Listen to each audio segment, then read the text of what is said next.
হাফেজ তো আল্লাহ পাকের এমন এক নিয়ামতের নাম, এরা শুরু থেকে বিসমিল্লাহর বা থেকে শুরু করে মিনাল জিন্নাতি অন্নাসের সিন পর্যন্ত বলবে, একটা জের জবর নোক্তারও এলোমেলো হবে না।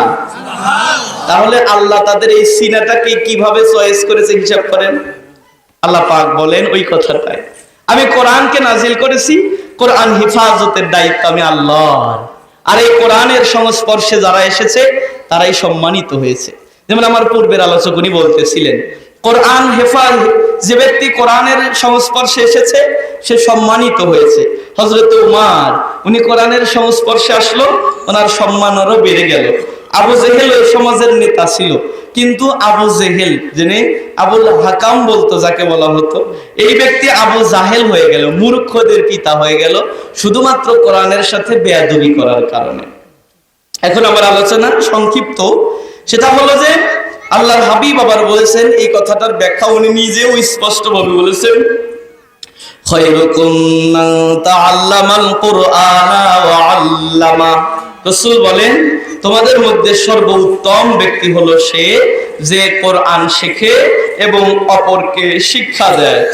সুবহানাল্লাহ। কোরআন শিখলে অপরকে শিক্ষা দিলে লাভ আছে, কোরআন ওয়ালাদের সংস্পর্শে গেলে লাভ আছে, কোরআন ওয়ালাদের সম্মান করলে তাতেও লাভ আছে। পৃথিবীতে একটা মাত্র ধর্মীয় গ্রন্থ যেটা পড়লেও নেকি, ধরলেও নেকি, শুনলেও নেকি, তাকায়া থাকলেও নেকি, যা হলো মহাগ্রন্থ আল কোরআন।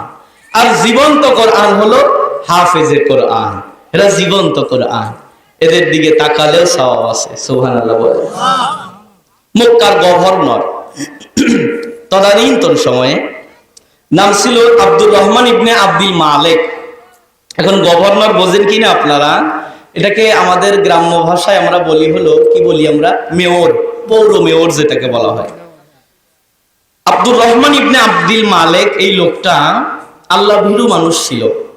উনি প্রতিদিন 5 ওয়াক্ত নামাজ খানায় কাবার ইমাম সাহেবের পিছনে এসে জামাতে আদায় করত। একদিন অতীব প্রত্যুষে ফজরের নামাজের পরে বললেন, হুজুর আপনার কাছে আমার একটা প্রশ্ন আছে। কি প্রশ্ন? বলল যে এই পুরা মক্কা নগরীর সবচেয়ে জ্ঞানী মানুষ কে, আমাকে একটু দেখায় দেন। হুজুর বললেন কেন? বলে যে আমি কিছু মাসালা জিজ্ঞেস করতে চাই। মাসালা জিজ্ঞেস করার জন্য ওই সময়ের মানুষেরা কোরআনের জ্ঞানে জ্ঞানী আলেমকে খুঁজতো, আর আমরা এখন মাসালা জিজ্ঞেস করার জন্য ডক্টরের কাছে যাই। কথা বল না কে? ফতোয়া দেওয়ার দায়িত্ব এটা হলো মুফতি সাহেবদের। আমি নিজেও ফতোয়া দিতে পারবো না, কারণ আমি মুফতি না, আমি মাওলানা পড়েছি। মুফতি সাহেবেরা ফতোয়া দেবে, কিন্তু বর্তমানে হর হামেশে গরামে কিছু বক্তারা এরা নিজেরাই মন গড়া ফতোয়া স্টেজে বলে বেড়ায়, আছে না নাই? আমরাও এদের কথাগুলো শুনি, যে যত টাকা বেশি নিবে যে সে তত ভাইরাল, যে যত ভাইরাল বক্তা তার কোয়াস শোনার জন্য মানুষ তত বেশি আসবে। ইউটিউবে যার পরিচিতি আছে তাকে দেখার জন্য মানুষ আগ্রহের সাথে আসে, তাকে মহা জ্ঞানী মনে করি। অথচ সমাজে এমনও জ্ঞানী আছে যারা ঘরের কোণে বসে বসে আল্লাহ আল্লাহ তসবিহ জপতেছে, মসজিদে এসে নামাজ আদায় করতেছে, কোরআন অধ্যয়ন করতেছে, হাদিস পড়তেছে। এদের জ্ঞানের কাছে আমার এই জ্ঞান তুচ্ছ, কিন্তু আমি যে বাকপটুর মতো বলতে পারি, এজন্য আপনারা আমাকে মনে করেন জ্ঞানী। আর সমাজে যে মানুষটা রাত্রি জেগে তাহাজ্জুদ নামাজ পড়ে মালিকের সাথে ভালো সম্পর্ক হয়ে গেছে, ওই মানুষটাকে আমরা সম্মান দিতেই জানি না। কথা কি বুঝেন নাই? আমার বন্ধুরা, আব্দুর রহমান ইবনে আব্দুল মালিক বললেন, আমি এই পুরা মক্কা নগরীর জ্ঞানী মানুষটার কাছে যাব। কেন? বলে আমি একটা মাসালা জিজ্ঞেস করব। হুজুর বললেন, যদি আপনি এই পুরা মক্কা নগরীর জ্ঞানী মানুষ খুঁজতে চান, তাহলে দেখবেন সাফা মারওয়ার পাদদেশে একটা লোক তাবু টানিয়ে ওখানে বসবাস করে। উনি হলো এই পুরা মক্কা নগরীর সবচেয়ে জ্ঞানী এবং অভিজ্ঞ একজন আলেম। বসবাস করে কোথায়? সাফা মারওয়ার পাদদেশে তাবু টানিয়ে। তার রাজপ্রাসাদ নাই, তার বিল্ডিং এর বাড়ি নাই, তার উঁচু কোনো প্রাসাদ নাই। আব্দুর রহমান ইবনে আব্দুল মালিক বললেন, কেন আপনি তাকে এত জ্ঞানী মনে করলেন? বলো তিনি হলো সাহাবীদের পরের স্টেপে যে মানুষেরা, এই মানুষদের ভিতরে সবচেয়ে উন্নত মানের মানুষ যারা সাহাবীকে দেখেছে, যারা তাবেঈ বলা হয়, তাই না হুজুর? ইনি হলো তাবেঈ। তাবেঈদের সম্মান সাধারণ মানুষ ওই সময়ের মানুষদের চাইতেও বেশি। যেমন রাসূল পাক সাল্লাল্লাহু আলাইহি সাল্লামকে যারা দেখেছে এবং তার প্রতি ঈমান এনেছে তারা হলো সাহাবী, আর সাহাবীদেরকে যারা দেখেছে ঈমান আনায়ন অবস্থায় তারা হলো তাবেঈ। তাবেঈদেরকে যারা দেখেছে ঈমান আনা অবস্থায় তারা হলো তাবেঈ। তে আতা ইবনে রবা ইনি ছিলেন হলো তাবেঈ, এই মক্কা নগরীর। উনি সাহাবীদের সংস্পর্শে থেকে কোরআন হাদিসের ইলম অর্জন করেছে। আব্দুর রহমান ইবনে আব্দুল মালিক বললেন, হুজুর তাহলে আমি ওনার সান্নিধ্যে যেতে চাই। কেন যেন যাবে উনি? মাসআলার জন্য। আব্দুর রহমান ইবনে আব্দুল মালিক উনি বাড়িতে আসলেন। বাড়িতে আসার পরে ওনার দুইটা পুত্র সন্তান ছিল। পুত্র সন্তান দুইকে বলল, বাবা তোমরা বাদশাহী পোশাক পরো, কারণ ওই সময়ের বাদশার সন্তান তারা। উটটাকে ঘোড়াটাকে বাদশাহীর সাজে সাজাইছে। বাপ বেটা তিনজন বাদশাহী পোশাক পরে ঘোড়ার পিঠে রওনা করে চলে গেল আব্দুর রহমান ইবনে আব্দুল মালিকের কাছে। হুজুর এই জামানার সবচাইতে বড় আলেমকে আমি তার সান্নিধ্যে যেতে চাই। হুজুর বললেন, এই জামানার সবচাইতে বড় আলেম হলো আতা ইবনে রবা। উনি সাফা মারওয়ার পাদদেশে বসবাস করে, তাবুত নিয়ে আছে। যদি মাসআলা জিজ্ঞেস করতে হয় তার কাছে গিয়ে মাসআলা জিজ্ঞেস করো। ওই সময়ে আব্দুর রহমান ইবনে আব্দুল মালিক কিন্তু বলেছিল, হুজুর আপনি তো খানায় কাবার ইমাম, আপনি চাইলেই তো ফতোয়া দিতে পারেন, কারণ আপনি তো জ্ঞানী মানুষ। হুজুর বললেন, বাবা আমি ফতোয়া দিতে পারি, কিন্তু ফতোয়া দেওয়ার যোগ্যতা আমার মধ্যে নাই। আমার চাইতে ফতোয়া দেওয়ার যোগ্যতা কোটি কোটি গুণে যার ভিতরে বেশি আছে, উনি হলো আতা ইবনে রবা। তুমি যেহেতু জ্ঞানী মানুষ তালাশ করতেছো, তুমি তার সান্নিধ্যে চলে যাও। আব্দুর রহমান ইবনে আব্দুল মালিক সন্তানদেরকে ঘোড়ার পিঠে সাওয়ার করে চলে গেল আতা ইবনে রবার ওই বাসভবন, যেটা তাবু টানানো জায়গা। ওই জায়গাতে যাওয়ার পরে বাহির থেকে সালাম দিল। কারো বাড়িতে প্রবেশের প্রথম নিয়ম হলো সালাম দেওয়া, দ্বিতীয়ত হলো অনুমতি চাওয়া। সালাম দেওয়ার পরে ভিতর থেকে জবাব আসলো, আলাইকুমুস সালাম। কে? উনি নিজের পরিচয় দিলেন, আমার নাম হলো আব্দুর রহমান ইবনে আব্দুল মালিক, আমি হলো এই মক্কা নগরীর গভর্নর, আমি হলো পৌর মেয়র, যেটা আমাদের গ্রাম্য ভাষায় বলে। আমি হলো এই মক্কা নগরীর গভর্নর। হুজুর ভিতর থেকে বললেন, কেন এসেছেন? বলে আপনার সান্নিধ্যে কিছু কথা জানার জন্য। হুজুর বললেন, কিছু সময় অপেক্ষা করেন, এখন আমার কামরায় ঢোকা যাবে না, কারণ এই মুহূর্তে আমি আমার মালিকের সাথে কথা বলতেছি। হুজুর এই সময় ফজরের নামাজের পরে আমাদের সূর্য উদয়ের পরে মুরব্বীরা একটা নামাজ পড়ে, এটা হলো ইশরাকের নামাজ। কথা কন, ইশরাকের নামাজ কি? এটা কিন্তু আমাদের বর্তমান যুবকেরা জানেও না। কথা বলে, যুবকেরা বুঝবেও না ইশরাকের নামাজ কি। যুবকেরা মনে করবে নিশ্চয়ই এটা হয়তোবা অন্য কোন নামাজ, অথবা কেউ কাজা নামাজ পড়তেছে। কিন্তু ফজরের নামাজের পরে, সূর্য উদয়ের পরে চাষের নামাজ, ইশরাকের নামাজ যেটা আছে, এই আমলটা করতে হয়। হুজুর ওই সময় ওই আমলটা করলেন, কোরআন তেলাওয়াত করতেছে। কারণ কি বন্ধু জানো, সকালবেলা ফজরের নামাজটা জামাতের সাথে পড়েছে যে আল্লাহর জিম্মায় ঢুকেছে সে। ফজরের নামাজ যদি কেউ জামাতে না পড়তে পারে, সে আল্লাহর জিম্মা থেকে বের হয়ে যায়। কেউ যদি ফজরের নামাজ জামাতে পড়তে পারে, সে আল্লাহর জিম্মায় ঢুকে যায়। এজন্য তুমি ঘুম থেকে জাগ্রত হওয়ার আগে যদি পশু পাখি জাগ্রত হয়ে তোমাকে ডাকে, মনে করবা তোমার বিবেক মরে গেছে। মরা বিবেক দ্বারা আল্লাহকে পাওয়া যায় না। আল্লাহকে পাইতে হলে গভীর রজনীতে উঠতে হয়। আল্লাহকে পাইতে হলে ঠান্ডা পানিতে ওযু করে যায় নামাজে দাঁড়িয়ে যেতে হয়। দীর্ঘদিন আল্লাহকে ডাকতে ডাকতে আল্লাহকে কাছে পাওয়া যায়। এটা অত সহজ কথা না, বলা যত সহজ করা অত সহজ না। হুজুর বললেন বাইরে অপেক্ষা করেন, আমি আমার মালিকের সাথে কথা বলতেছি, এই মুহূর্তে আপনার সাথে সময় দেওয়া আমার হাতে সম্ভব না।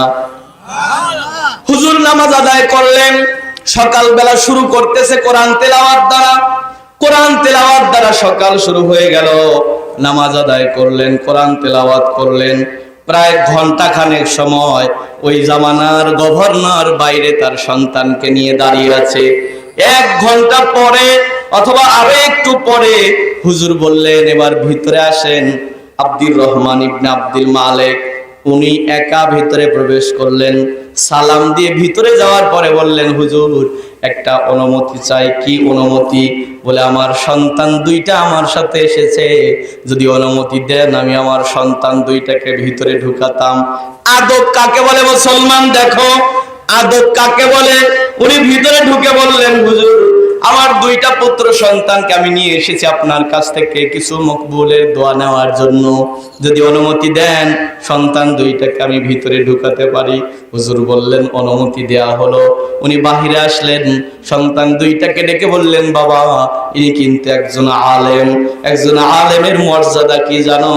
ভিতরে ঢুকবা সালাম দিয়ে ঢুকবা। সালাম দিয়ে প্রবেশ করার পরে হুজুর যে স্থানে বসে থাকে ওরকম উঁচু স্থানে কখনোই বসবা না, নিচু স্থানে বসবা। আত্তাহিয়াতুল কায়দায় বসবা, কোনো কথা বলবা না, জিজ্ঞেস করলে কথা বলবা, নইলে চুপ থেকে হুজুরের চেহারার দিকে তাকিয়ে থাকবে। কারণ কি বাবা জানো, আলেমদের চেহারার দিকে তাকায় থাকলেও চোখের সগীরা গুনাহ মাফ হয়ে যায়।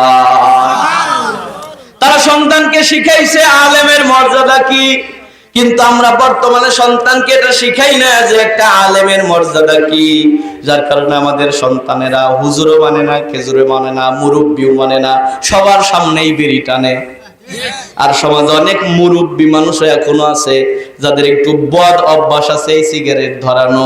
যদি আমার মতো বাচ্চা হুজুর কেউ দেখে কোথায় সামলাবে, কোন দিকে ফেলে দেবে সে বুঝতে পারে না। মানে তার মা তাকে আদব শিখাইছিল, এ কারণে সে ভ্যানে ওঠার আগে সিগারেট ফেলে দিয়ে ভ্যানে ওঠে। আর যার মা বাপ যাকে আদব শিখায় নাই, এই বেয়াদব ভ্যানে উঠছে 5 জন উঠছে, 5 জনের একজনও টাইমতেছে না, অথচ বেয়াদব সামনে বসে আচ্ছা মতো ধোয়া ছাড়তেছে। আছে না নাই? যদি বলা হয় বলে নিজের টাকা দিয়ে কিনছি, কত রকমের কথা সমাজে মানুষ কতটা পরিমাণে বেয়াদব হলে এরকম কথা বলতে পারে। আমার বন্ধুরা আব্দুর রহমান ইবনে আব্দুল মালিক বললেন বাবা ইনি কিন্তু সাধারণ মানুষ নয়, ইনি হলো অসাধারণ মানুষ। হুজুরের সামনে ঢুকবা তবে সাবধান, সালাম দিয়ে ঢুকবা, উঁচু স্থানে বসবা না, নিচু জায়গায় বসে হুজুরের কথাগুলো নরম সুরে শুনবা। বাবা নরম সুরে শোনার পরে হুজুর কি উপদেশ দেয় এটা তুমি গ্রহণ করবা। সন্তান 2টাকে জ্ঞান দেওয়ার পরে যখন ভিতরে ঢুকাইছে, 2টা সন্তান নরম সুরে হুজুরের সামনে সালাম দিয়ে আত্তাহিয়াতুল কায়দায় বসে গেছে। এবারে শিক্ষা কি জানেন? আমি অল্প কথা বলবো, কারণ আমি এখানকার বিশেষ কোনো আলোচক না, আমার পরেও 2 জন আলোচক আছে। অল্প কথার মধ্যে কিছু কথা, জ্ঞানী কথা আমি বলে যাই। আপনার সন্তানকে নিয়ে আত্মীয় বাড়ি গেছেন, অবশ্যই ছেলেকে বলতে হবে বাবা এই আত্মীয় বাড়িতে গিয়ে কিন্তু কারো কোনো ওয়ালের ভিতরে কিছু লিখবা না, কারো কোনো পরিবারের সন্তানদের খেলনা নিয়ে টানাটানি করবা না, আত্মীয় বাড়িতে গেলে কারোর সাথে যেন দুষ্টামি করিও না। বাপ মা হিসেবে এটা আপনার দায়িত্ব, ছেলে মেয়েকে শিখায় তারপরে আত্মীয় বাড়ি নিয়ে যাওয়া। আর এমন কিছু আত্মীয় আমাদের বাড়িতে আসে, এদের ছোট ছোট ছেলে মেয়েদের আচরণ দেখলে আমরা শুধু দোয়া পড়তে থাকি, যায় না কে গেলেই বাসি, এরকম হয় কিনা? এই আদবটা সন্তানদেরকে সাথে করে শিক্ষা নিয়ে যেতে হবে বাবা। আব্দুর রহমান ইবনে আব্দুল মালিক যখন ভিতরে ঢুকলেন, হুজুর দীর্ঘ সময় আব্দুর রহমান ইবনে আব্দুল মালিকের সাথে কথা বললেন। কথা বলা যখন শেষ হয়ে গেল, আব্দুর রহমান ইবনে আব্দুল মালিক উনি আতা ইবনে রবার হাতের সাথে মুসাফা করতেছে। সন্তানদেরকেও বলল বাবা মুসাফা করো। কিন্তু ওই যে মক্কা নগরীর গভর্নর যিনি, উনি হুজুরের সাথে মুসাফা করার সময় হাতে কিছু টাকা নিয়ে মুসাফা করে হুজুরের হাতের মধ্যে দিয়েছে। সন্তান দুইটা এই বিষয়টা লক্ষ্য করেছে যে বাবা টাকা দিয়েছে তার হাতে। দুইটা সন্তান মুসাফা করলো। কথা যখন শেষ হয়ে গেল, সন্তান দুইটাকে সাথে করে নিয়ে যখন বাড়ি ফিরেছে, বাড়িতে আসার পরে দুই ছেলে মিলে বলে, আব্বাজান আমাদের দুই ভাই মিলে আপনার কাছে 3টা প্রশ্ন আছে। কয় প্রশ্ন? দুই ভাই মিলে 3 প্রশ্ন মানে কি বাবা বুঝলাম না। দেখে বলে, আব্বাজান আমাদের প্রথম নাম্বার প্রশ্ন হলো, আপনি হলেন এই মক্কা নগরীর গভর্নর, আপনি চাইলে হুজুরের কাছে যাবেন কেন? বরং হুজুরকে খবর দিলেই তো আপনার কাছে আসতো। আপনি জামানার এত বড় একজন ক্ষমতাশীল মানুষ, যেরকম আমাদের সমাজের সন্তানেরাও কিন্তু আছে, বাপ যদি মাও যদি মহিলা মেম্বারও হয়। আচ্ছা, এভাবে কথা বলা যায় না তো, রাগ করতেছেন আপনারা? আমাদের সমাজের সন্তানেরাও কিন্তু আছে যে মা যদি মহিলা মেম্বারও হয়, অথচ ছেলের গরমে সমাজে থাকাই যায় না। গাড়িতে ব্রেক আছে তারপরেও পাও বাঁকা করে রাখে। এর একেবারে সাধারণ স্পিড ওর হলো 40-এর উপরে, সাধারণ স্পিডে টান থাকে। হাইড্রোলিক ব্রেক থাকলেও ধরে না, কারণ বাপ মাও অথবা বাপ হলো সমাজের মেম্বার, একটা গরম আছে না। ছোট্ট বাচ্চাগুলো বলল, আব্বা আপনি হলেন এই সময়ের এত বড় একজন ক্ষমতাধর, আপনি হুজুরের কাছে যাবেন কেন? উল্টো হুজুরকেই তো আপনার কাছে ডেকে আনলেই পাঠাতে পারতেন। বলল, বাবা 2 নাম্বার প্রশ্ন কি তোমাদের বলো? ছেলে দুইটা ডেকে বলে, আব্বা জান আমাদের 2 নাম্বার প্রশ্ন হলো, বাবা আপনি আমাদেরকে সাথে নিয়ে গেলেন, তবে অপমান করলেন কেন? বাপ অবাক হয়ে বললেন, বেটা অপমান কিসের জন্য হলে? বলে, আব্বা জান আপনি যখন সাথে করে নিয়ে গেছেন, বাইরে 1 ঘন্টা আপনাকে সহ আমাদেরকে দাঁড় করায় রেখেছে, এটা হলো অপমান হওয়া। 3 নাম্বার, হুজুর আমাদেরকে খেতে দিল না, আমাদেরকে আপ্যায়ন করালো না, অথচ আপনি উঠে আসার সময় হুজুরকে হাতে টাকা দিয়ে উঠে আসলেন, কারণ কি? সন্তানদেরকে ডেকে বলে, বাবা শোনো, আমি যে হুজুরকে প্রথম আমার কামরায় ডাকি নাই, এর কারণ হলো তারা আলেম, ওয়ারাসাতুল আম্বিয়া, তারা নবী রাসূলদের ওয়ারিস, তারা হলো নবী রাসূলদের পরের ধাপের মানুষেরা। এদেরকে যদি সম্মান করা যায়, ইসলামের সম্মান থাকে। এদেরকে অপমান করে, এদেরকে নির্যাতন করে, এদেরকে হেয় প্রতিপন্ন করে ইসলামের সম্মান রক্ষা করা যায় না। এজন্যই তো একজন মাজলুম আলেমের চোখের পানি একটা মানুষের এই গদিকে চূর্ণ বিচূর্ণ করার জন্য যথেষ্ট হয়ে যায়। তুমি জায়গায় জায়গায় মডেল মসজিদ বানাবা, আর আলেম ওলামাদেরকে ধরে ধরে জেলখানার মধ্যে বন্দী করবা। ওরা যায় নামাজে দাঁড়িয়ে চোখের পানি ছেড়ে কান্না করেছে, 1 ফোঁটা চোখের পানি তোমাকে দেশ ছাড়তে বাধ্য করেছে। কথা কি বোঝেন নাই? আলেমদের 1 ফোঁটা চোখের পানির কত দাম জানো? রাসূল আমার যখন মুয়াজ ইবনে জাবালকে ইয়ামেনের গভর্নর বানায়া পাঠাতেছিল, রাসূল বারবার বলে, ইয়া মুয়াজ উনজুর ইলাইনা, ইয়া মুয়াজ, মুয়াজ আমার দিকে আরেকবার তাকাও। মুয়াজ যখন তাকাইছে, রাসূল বললেন, মুয়াজ রে শোনো, ক্ষমতার গরম কিন্তু মানুষকে 24 ঘন্টা গরম করে রাখে। মুয়াজ রে, এ ক্ষমতার দাপটে যেন কোনো আলেমের 1 ফোঁটা চোখের পানি ঝরায়ও না।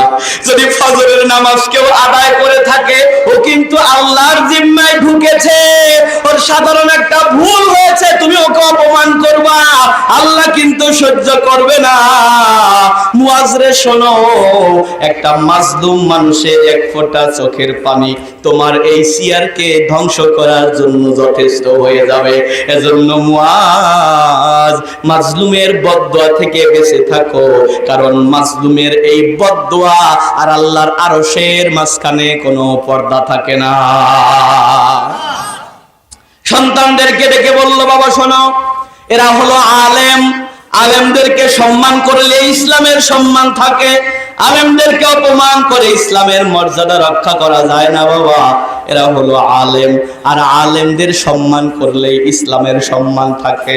আর আমি কেন তার কাছে গেলাম, তাকে সম্মান করে গেলাম? দ্বিতীয় নাম্বার, সে আমাদেরকে বাইরে দাঁড় করিয়ে রেখেছে, এ কারণে তোমরা মনে করছো অপমান হওয়া, না বাবা না, বরং আলেমের সান্নিধ্যে যায় আমরা যত সময় দাঁড়িয়েছিলাম তত সময় আমাদের সগীরা গুনাহগুলো ঝরে গেছে। কারণ আল্লাহর হাবিব বলেন, কোন আলেমের সান্নিধ্যে যখন মানুষ যায়, যতক্ষণ তার কথা অপলক দৃষ্টিতে শোনে, ততক্ষণ তার জীবনের সগীরা গুনাহগুলো মাফ হয়ে যায়।